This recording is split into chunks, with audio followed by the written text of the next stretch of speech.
Attention, interloper. Heed this recorded message. This drone vessel speaks with the voice and authority of Urquan. You are trespassing within Urquan space.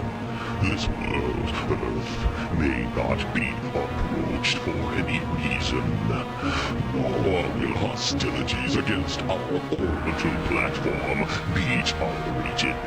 In addition, your ship does not respond to standard hierarchy identification transmissions, and is therefore deemed to be independent. This is not permissible. Only subservience shall be tolerated. This drone now needs to inform Urquan of your transgressions. You are commanded to remain here and await the arrival of the Urquan. Disobedience will be punished.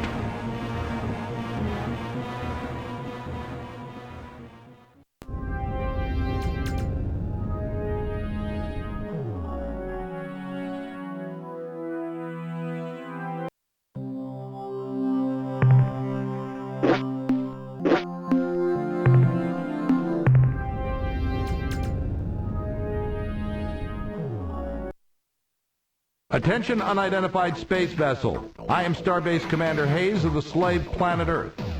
Our hyperwave broadcast extremely weak. Situation critical. Energy cores exhausted. Scanners and deep radar are non-functional. We cannot identify your vessel. Are you the scheduled hierarchy resupply ship? Repeat, are you the resupply vessel? The Starship what? Never mind, look, we won't last much longer. Here's our situation. According to our oath of fealty to the Urquan, we must maintain the starbase, but we have no space vessels of our own, and the shield prevents us from contacting Earth, so we're totally dependent on the Urquan supply vessels for everything we need up here. We know there's a hierarchy base on the surface of the moon, but we can't contact them. The Urquan were supposed to resupply the base at regular 5-year intervals, but we haven't received anything in almost 8 years.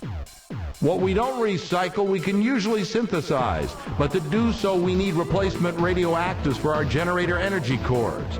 If you could bring us some radioactive elements, we can fabricate the cores ourselves. Are you willing to help us?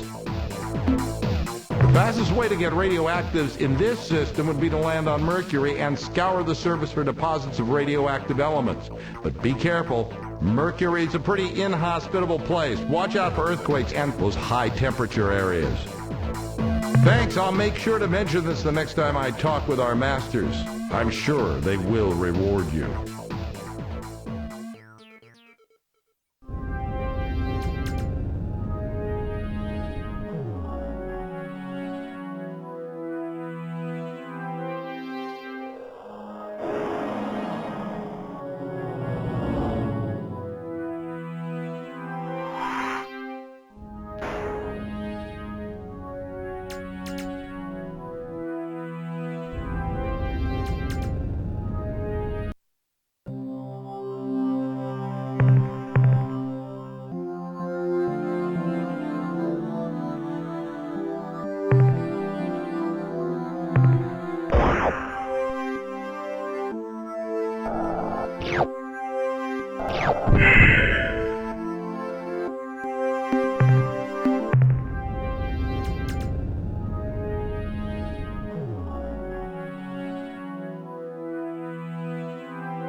Did you find any radioactive elements for our power cores?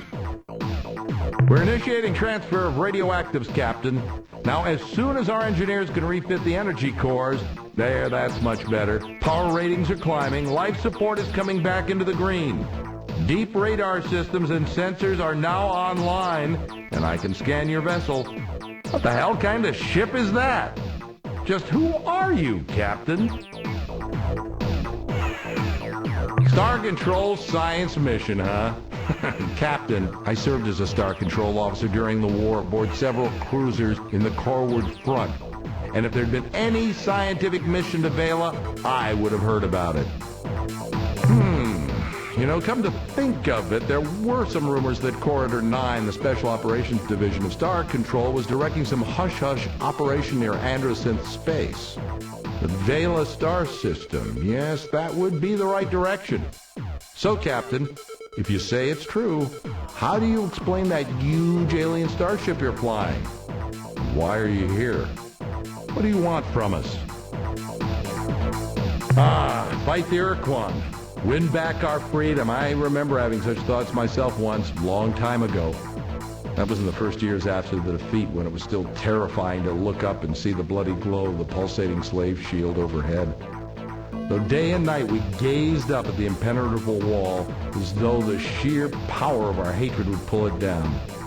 But over the years I spent so much of my time struggling, down on the surface, under the shield, and then later up here trying to keep the station alive, that I'd forgotten what it means to be free, to hate our Urquan masters. And now here you are, in an alien ship of unknown power, offering me your assistance to fight against the hierarchy again after all these years. Captain, your offer is intriguing. It's tempting to think that with your advanced precursor technology we can somehow crack the Earth's slave shield and reassemble the Alliance to attack the hierarchy. And this time, win the damn war. Consider the consequences if you should fail. The Urquan won't just punish us here on the station, they'll exact a gruesome retribution on the surface below as well. Before I commit this station to helping you attack the Urquan and accepting the risk of annihilation if we are defeated, I have to make sure that you and your ship have what it takes to oppose the hierarchy. I'll make you a deal. If you can eliminate the alien base on the moon and get rid of that threat at least, I will seriously consider your offer.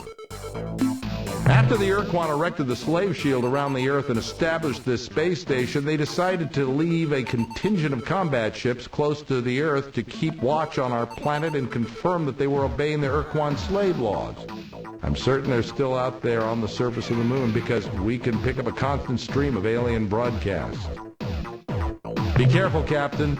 There are probably a dozen Spathi eluders and Ilrath Avengers down there on the lunar surface. I don't know why they haven't come after you yet, but when they do, you'd better have your weapons armed and your thrusters burning hot.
Have you dealt with the base yet?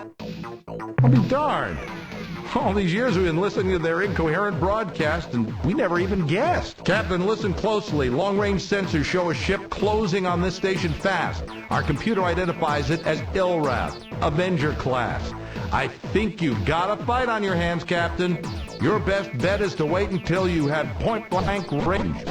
Captain, it's jamming our signal. By the fetid breath of the Dark Twin, Kazan, A human and an alien starship. How fascinating. When I intercepted that Urquan drone and learned that an unidentified starship had approached Earth, I never expected to find such a remarkable vehicle in the hands of a human. Humans are prey animals, weak and helpless. But here is a human in an armed starship, and therefore in direct violation of the Oath of Fealty. I am sure our masters, the Urquan, will punish Earth most severely for this treachery when I present them with the twisted wreckage of your ship and your many charred corpses. Since you will soon be dead, I will gladly explain. We have spent many years gleefully preying on the Pakunk. They are a pitiful, easily killed species. And we would have continued in this divine worship of Dogar and Kazon, but we required additional crew members and repairs to our cloaking device. So we departed the Jiglass constellation and set course for home. But before we had reached our region of space, we detected the passage of a nearby vessel, the Urquan drone. It informed us about you, so here we are. And now, you die!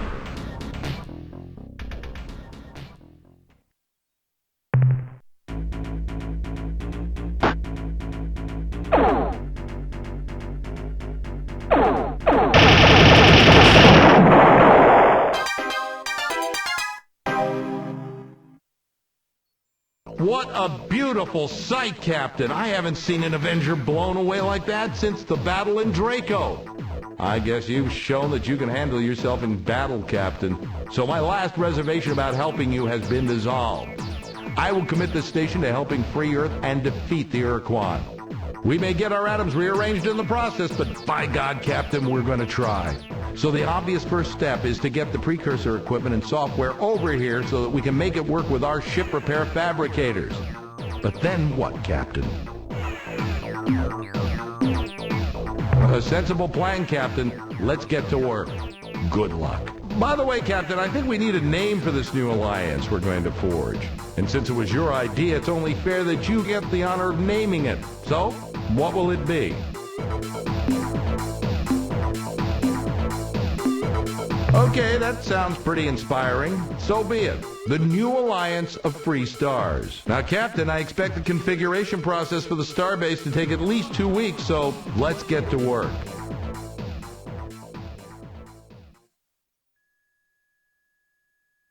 I have good news to report, Captain. We have successfully integrated the precursor technology from your ship into our fabricator system, and as you can see, we've already begun minor repairs on your ship, patching up some of the micrometeorite holes. We noticed that your ship does not have an emergency warp escape unit, so our engineers rigged up some for you and each of your escorts. Now, you should be able to escape from a bad situation with the touch of a button. But there is a cost, however. The unit gulps up 5 fuel units each time your precursor ship uses it. Also, we now have a limited capacity to make modifications to your ship, to refine starship fuel, to build additional combat ships, and to train new members of your crew for the flagship and any ships you acquire for your fleet. Captain, I know you're eager to get to work, so I'll be brief. If you have any questions how this starbase works, what resources we need, or just some background information on the galaxy, don't hesitate to ask. Blow up an Urquan for me, Captain.